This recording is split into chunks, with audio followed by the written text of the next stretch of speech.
Hello and welcome. This is the third and final installment for the Farmhouse dining table series. I'm going to go over the finishing process and also the mounting of the tabletop to the subframe with the legs assembly. So first off, we're going to rehash. We've already assembled the tabletop, and we sanded it down with the orbital sander to 220 grit. Start off at 80, 120, 150, and then 220. And then we take our whatever finish you prefer. I used the high performance polyurethane. I went for a gloss finish. This is General Finishes high performance water based top coat. I started with that, and I use foam brushes because I don't want brush strokes. You can use a sprayer if you got the money for a sprayer. I recommend the Wagner one that Home Depot has. I've heard it's pretty good. It's got good reviews. I went for the foam brushes, and you take your foam brush and dip it into the polyurethane. Let it build up, and nice steady strokes all the way along. You don't want it to put too much pressure because you want to have an even coat of the polyurethane. And you just start off at one end and then do one line. And then the second line is going to overlap the first a little bit, and so on and so forth until you get a full coat. That's your first coat. Let that dry to whatever specifications it says on the can. Mine was an hour. I actually let it dry 2 hours. And then I used my orbital sander, and I got 320 grit sandpaper for the orbital sander. Sanded it all down, and then wiped off all the dust. And then I put on a second coat. Did that again, and then a third coat.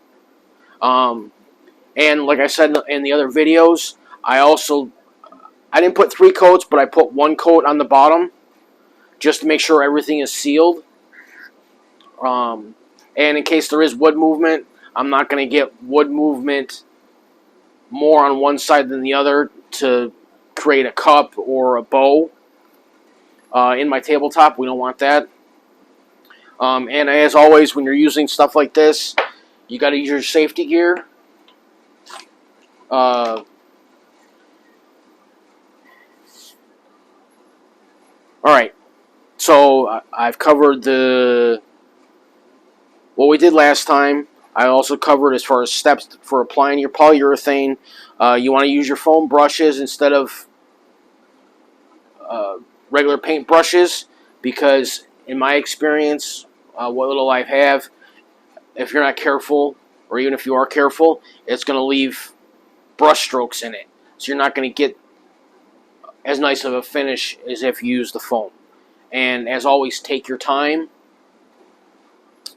And so from here, I'm going to cut the camera, and then I'm going to flip this over, and I'm going to show you how to mount it to the subframe assembly.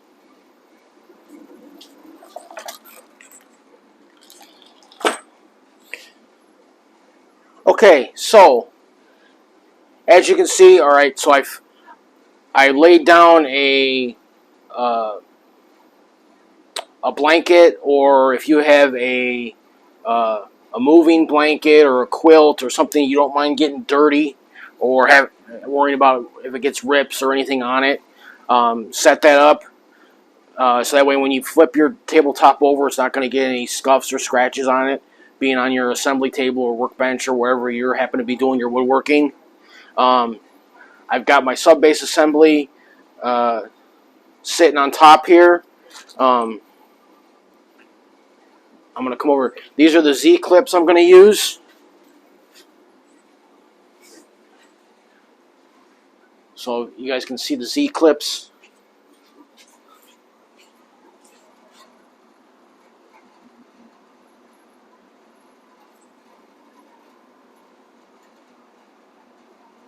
Okay, that hole that's going to mount the holes. That's going to be on the tabletop side, and then the other part is going to go into the slots.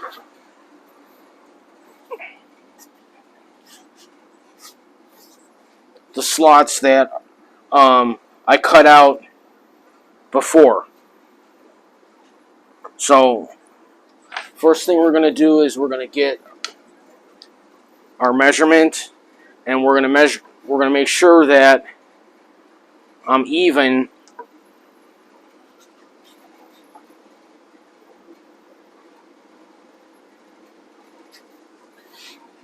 on both sides.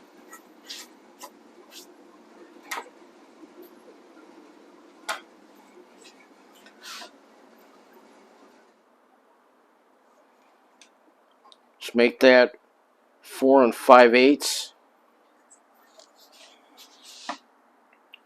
4 5/8, and 3 1/2. 4 5/8.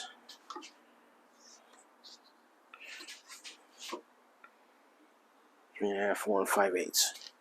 Okay, and then, like I said, we'll take these slots and you just space them out.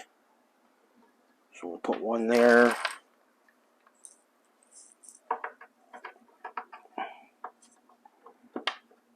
Put another one there.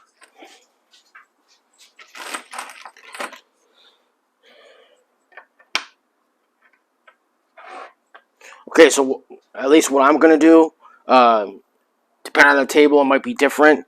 I'm actually going to put 2 per section all the way around. And you'll notice that I didn't put anything in the center. That's because the boards for your tabletop the grain pattern is running the length of the board.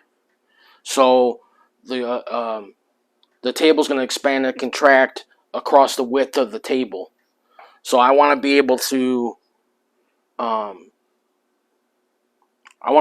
the wood to move, shrink, and expand depending on the seasons. You know, your house gets hot, house gets cold, different seasons. There's going to be wood movement, although minimal, but there is going to be wood movement.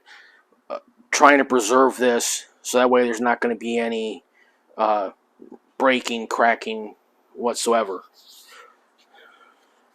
All right, so I'm going to go ahead and get my screws and screw these into the tabletop, and then we'll flip it over, and I'll give you a grand tour of the final project.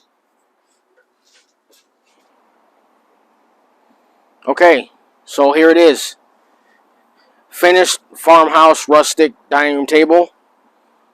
Real walnut wood top. 3 coats of polyurethane.